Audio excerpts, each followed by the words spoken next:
नुसतं साताऱ्यात नाही तर समधीकडे मला ओळखत्यात. मराठवाडा म्हणू नका, विदर्भ म्हणू नको, पश्चिम महाराष्ट्र. काही म्हणा, आंबा चवीला लय भारी आहे बघा.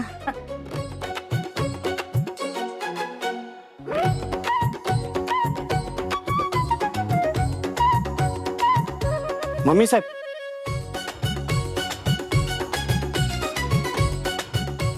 ए सोन्या, काय झालं मम्मी साहेब करायला? काय आग लागली का बनवा पेटला तिकडं? अहो मम्मी साहेब, आत्ताची एक बातमी कानावर आली या. अहो भवानीनगर पोलीस स्टेशनला आरोग्यमंत्री येणार आहेत. बया, आरोग्यमंत्री पोलीस स्टेशनला? अयो, एक जोबांची तब्येत बरी नाही म्हणून काय डायरेक्ट आरोग्यमंत्री आले होय चौकशीला? थांबता नाकाचा शेंडा. त्या नेबेची व्हॅल्यू अजिबात वाढ देणार नाही बघ मी. मम्मी साहेब, मी निघतो पोलीस स्टेशनला जायला. ए सोन्या, थांब, मी बी आले तिकडं. त्या आरोग्य मंत्र्यासमोर माझा बी वकूफ राहायला पाहिजे. एक काम कर, तू का नाही चांगली 40 कार्यकर्ते आपले तिकडे घेऊन जा आणि माझ्या नावाच्या घोषणा द्यायला सुरुवात कर. काय म्हणजे कसं आरोग्य मंत्र्याला बी कळेल का महिला प्रदेश अध्यक्षाची पोच कुठवर आहे ते. बरं का, म्हणजे कसं माझं मंत्रिपदाचा रस्ते समजे मोकळे होत्या ना. हो मम्मी साहेब, लगेच पोरं जमवतो. तुम्ही अजिबात काळजीच करू नका. मी काय म्हणते, आरोग्यमंत्री काय करतात तेव्हा? शिबिर वगैरे घेतात का काही? असं मोतीबिंदूचं वगैरे, शुगरचं, दाताचं? नाही, कसे गेला बाजार साड्या इकडं सरकारने त्यांना नेमलंय. आहे का आता? घेऊ की मग 2-4 विकत आपण. तू नाही चला एकच नाही खोबलत कुठली. चल लवकर टाकते आम्ही खाली लवकर. आरोग्य मंत्री आलात. चल चल एक खाल्ला असतं की शेवटचा. राड्यावर खा. चल, चल. गप्पा आहे का तिथे? चल.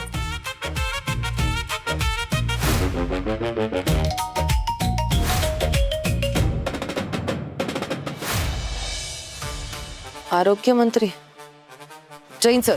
जय सत्यजित सुर्वे. नमस्कार. नमस्ते सत्यजित दादा. हो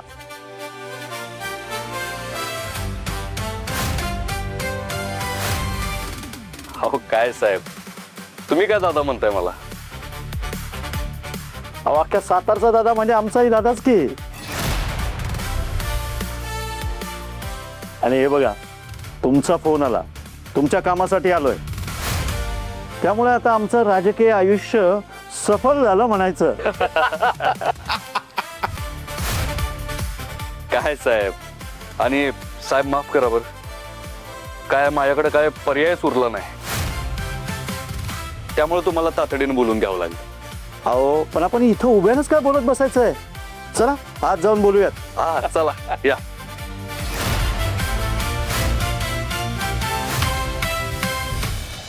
या बसा साहेब. या बसा बसा बसा.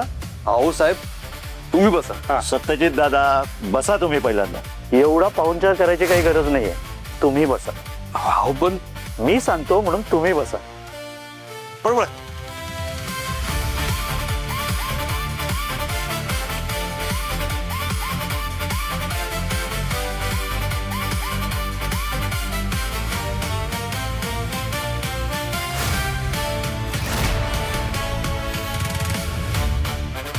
आता बोला, काय अडचण आली?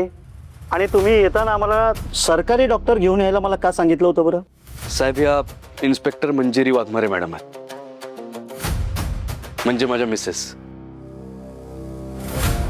त्यांची तब्येत जरा बरी नाही, जरा काय लई ताप आहे त्यांना आणि अशक्तपणा पण आहे.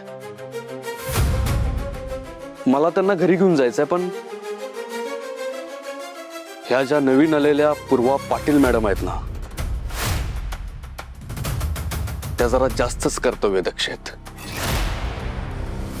त्यांचं असं म्हणणं आहे की सरकारी डॉक्टर कडून मेडिकल सर्टिफिकेट आणून सबमिट केल्याशिवाय वाघमारेंना रजाच नाही मिळू शकत. मग मला काय करायचं ते सुचलंच नाही, म्हणून तुम्हाला तसदी द्यावी लागली. अच्छा, तर ही अडचण आली. डॉक्टर तपासा यांना. या मॅडम.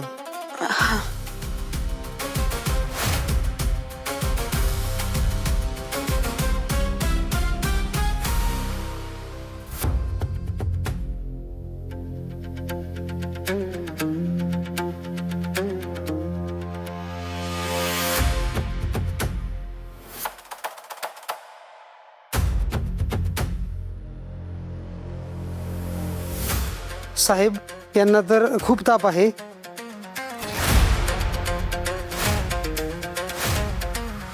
पारा तर 102च्या पुढे दाखवत आहे. यांनी वाऱ्यावर फिरणं रिस्की आहे. यांना सक्त विश्रांतीची गरज आहे. होय ना डॉक्टर, माझं पण तेच म्हणणं आहे. पण कसं आहे, अशाही अवस्थेत ड्युटी करणं जास्त महत्वाचं आहे ना. सिनियरच्या ऑर्डर फॉलो करणं जास्त महत्वाचं आहे. होय का नाही पूर्वा पाटील मॅडम? आणि इथं प्रायव्हेट डॉक्टरचं मेडिकल सर्टिफिकेट ग्राह्य धरलं जात नाही. तेव्हा तुम्ही जर आम्हाला मेडिकल सर्टिफिकेट दिलं तर पूर्वा पाटील मॅडम लगेच सोडतील वाघमारेंना. हे कसले नियम? समोर माणूस आजारी दिसत असताना तुम्ही त्याला सरकारी सर्टिफिकेटची मागणी करता?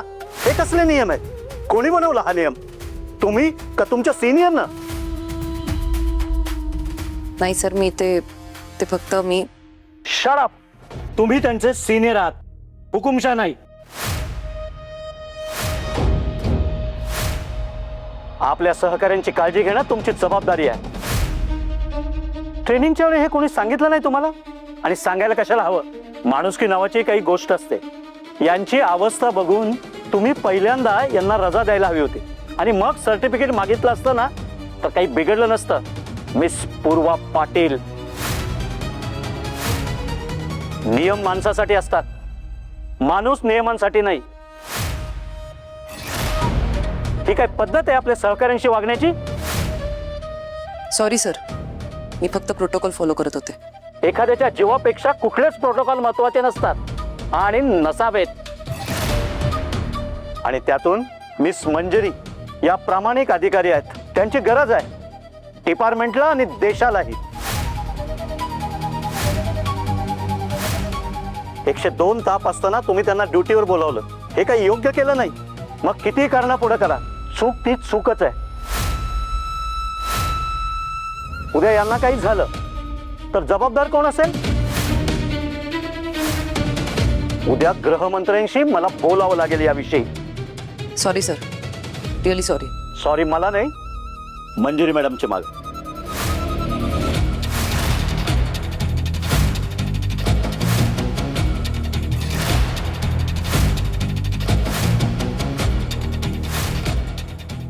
तुम्ही इथल्या सिनियर आहात. पुन्हा इथे काय कुठेच काही घडायला नकोय.